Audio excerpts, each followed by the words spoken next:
السلام علیکم ورحمۃ اللہ وبرکاتہ۔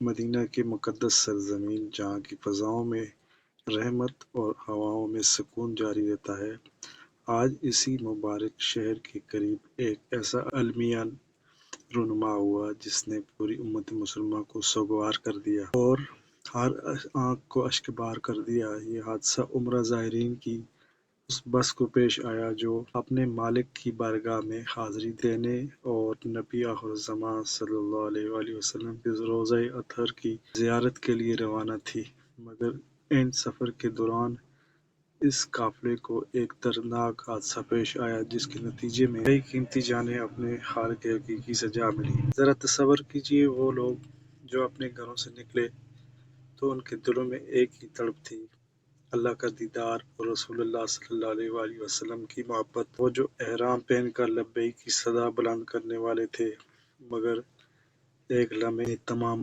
ارادے، تمام دعائیں ایک بہت بڑی آزمائش میں بدل گئیں۔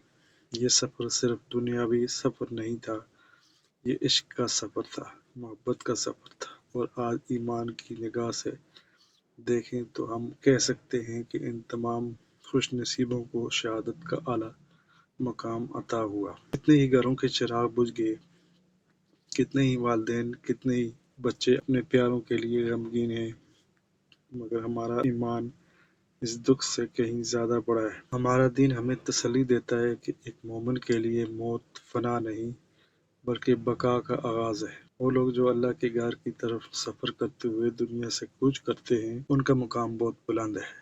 رسول اللہ صلی اللہ علیہ وآلہ وسلم نے شہید کی جو تعریف بیان فرمائی ہے، اس میں وہ لوگ شامل ہیں جو کسی حادثے میں دب کر یا جل کر وفات پاتے ہیں، اور سب سے بڑھ کر یہ لوگ تو اللہ کے مہمان بننے جا رہے تھے۔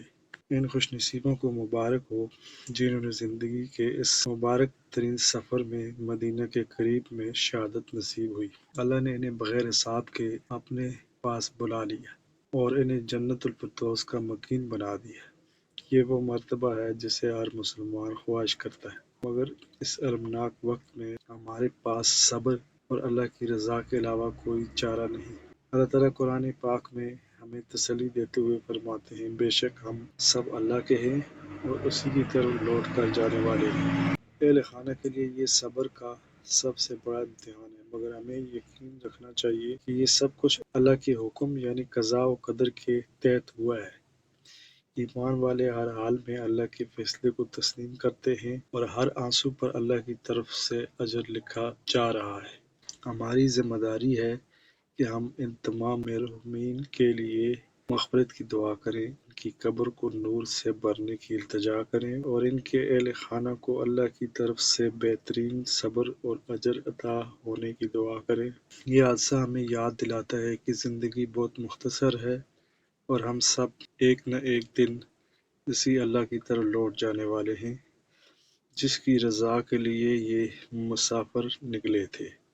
اے اللہ، ان تمام زائرین کی مغفرت فرما، انہیں جنت الفردوس میں اعلیٰ مقام عطا فرما اور ان کے اہل خانہ کو صبر جمیل عطا فرما۔ اے سننے والوں، اپنے پیاروں کے لیے اور ان شہیدوں کے لیے ایک بار سورہ فاتحہ اور درود شریف پڑھ کر اس ویڈیو کو شیئر کیجیے تاکہ یہ دعا زیادہ سے زیادہ لوگوں تک پہنچ سکے اور ہمیں بھی اس کار خیر میں حصہ ملے۔ آمین یا رب العالمین۔